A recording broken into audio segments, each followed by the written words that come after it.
মৰমৰ ছাত্ৰ-ছাত্ৰীসকল, আজি আমি ক্লাছ 10ৰ মেথছ R5 আলোচনা কৰিবলৈ লৈছোঁ।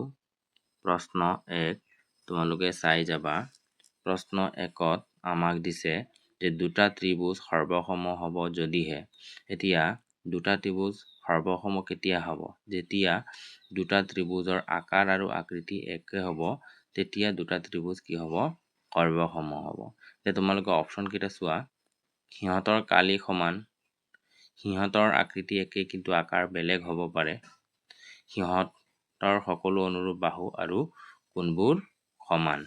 ইয়াতে 4 নম্বৰ ডি নম্বৰত দিছে কেৱল সিহঁতৰ পৰিসীমা সমান। তাৰমানে চি নম্বৰ উত্তৰটো শুদ্ধ হ'ব। সিহঁতৰ সকলো অনুৰূপ বাহু আৰু কোণবোৰ সমান। এতিয়া আমি 2 নম্বৰটো আলোচনা কৰিম। 2 নম্বৰটো আমাক কি দিছে? 2 নম্বৰটো দিছে যে তলত দিয়া কোনটো সৰ্বাংগ সমতাৰ নিয়ম মতে মান্য হ'ব। এতিয়া চোৱা, ইয়াতে আমাক 4টা অপশ্যন দিছে। 4টা অপশ্যনৰ ভিতৰত আমি চাব লাগিব যে কোনটো আমাৰ শুদ্ধ হ'ব। এতিয়া চোৱা, ইয়াতে আমাৰ সৰ্বাংগ সমতাৰ 5টা ৰুল আছে। SSS, SAS, ASA, AAS, RHS। এতিয়া এইকেইটাৰ ভিতৰত কোনটো আছে তোমালোকে মন কৰা। SAS আছে নে নাই? চি নম্বৰ অপশ্যনত আছে SAS। তাৰমানে চি নম্বৰটো আমাৰ 2ৰ চি নম্বৰটো আমাৰ শুদ্ধ হ'ব। SAS। তাৰপিছত 3 নম্বৰটো আমি আলোচনা কৰিম। 3 নম্বৰটো আমাক কি দিছে? 3 নম্বৰটো আমাক দিছে, তোমালোকে মন কৰিবা, 3 নম্বৰটো আমাক দিছে যদি এটা ত্ৰিভুজৰ দুটা বাহু আৰু সিহঁতৰ মধ্যৱৰ্তী কোণ আন এটা ত্ৰিভুজৰ দুটা বাহু আৰু সিহঁতৰ মধ্যৱৰ্তী কোণৰ সমান হয়, তেন্তে ত্ৰিভুজ দুটা সৰ্বাংগসম হোৱা চৰ্তটো কি হ'ব?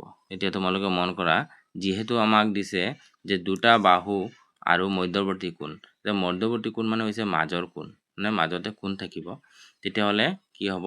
SAS হ'ব, হয়নে? S মানে ছাইড, মানে বাহু, তাৰমানে দুটা বাহু হ'ব, দুটা বাহুৰ মাজত কি হ'ব? কোণ হ'ব। তাৰমানে আমাৰ কোনটো অপশ্যন হ'ব? বি নম্বৰ অপশ্যনটো আমাৰ শুদ্ধ হ'ব। বি নম্বৰ অপশ্যনটো আমাক কি দিছে? SAS, তাৰমানে দুটা বাহু আৰু মাজত আছে কোণ। এতিয়া আমি 4 নম্বৰটো আলোচনা কৰিবলৈ লৈছোঁ। 4 নম্বৰটো আমাক দিছে দুটা কোণ আৰু সিহঁতৰ মধ্যৱৰ্তী বাহু সমান হ'লে কোনটো সৰ্বাংগ সমতা চৰ্ত ব্যৱহাৰ হ'ব। এতিয়া চোৱা, কি কৈছে? দুটা কোণ আৰু সিহঁতৰ মধ্যৱৰ্তী বাহু। দুটা কোণ যদি হয় আৰু মাজত কি থাকিব? বাহু থাকিব। তাৰমানে আমাৰ 4 নম্বৰৰ বিটো আমাৰ শুদ্ধ হ'ব। যিহেতু দুটা কোণ কৈছে, দুটা ছাইডত দুটা কোণ থাকিব আৰু মাজত কি থাকিব? মধ্যৱৰ্তী বাহু কৈছে, মানে মাজতে কি থাকিব? বাহু থাকিব। তাৰমানে এইটো আমাৰ বি হ'ব অপশ্যনটো। বি কি আছে দিয়া? ASA, এইটো শুদ্ধ উত্তৰ। এতিয়া তোমালোকে 5 নম্বৰটো মন কৰা।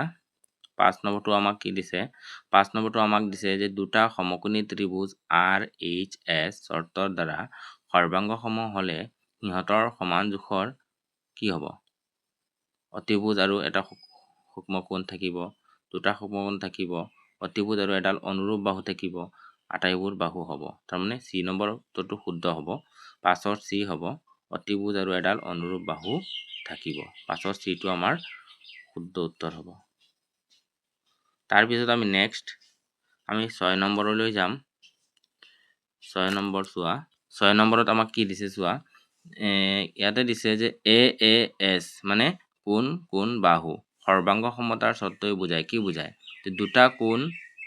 দুটা কোণ আছে, AA মানে দুটা কোণ আৰু এটা বাহু, যিটো কোণ দুটাৰ মধ্যৱৰ্তী নহয়। তাৰমানে বাহুটো কিন্তু কোণ দুটাৰ মাজত নহয়। তাৰমানে AAS সৰ্বাংগ সমতাৰ চৰ্তই কি বুজাইছে? অপশ্যন এটো শুদ্ধ হ'ব। দুটা কোণ আৰু এটা বাহু, যিটো কোণ দুটাৰ মধ্যৱৰ্তী নহয়। এতিয়া আমাৰ 6 নম্বৰৰ এটো শুদ্ধ হ'ব। এইটো শুদ্ধ এনসাৰ। এতিয়া তোমালোকে 7 নম্বৰটো মন কৰিবা। আমাক 7 নম্বৰটো কি দিছে? 7 নম্বৰটো আমাক দিছে যদি এংগেল A = D হয়, এংগেল B = E হয় আৰু AB = DE হয়। তাৰমানে কি দেখা গৈছে?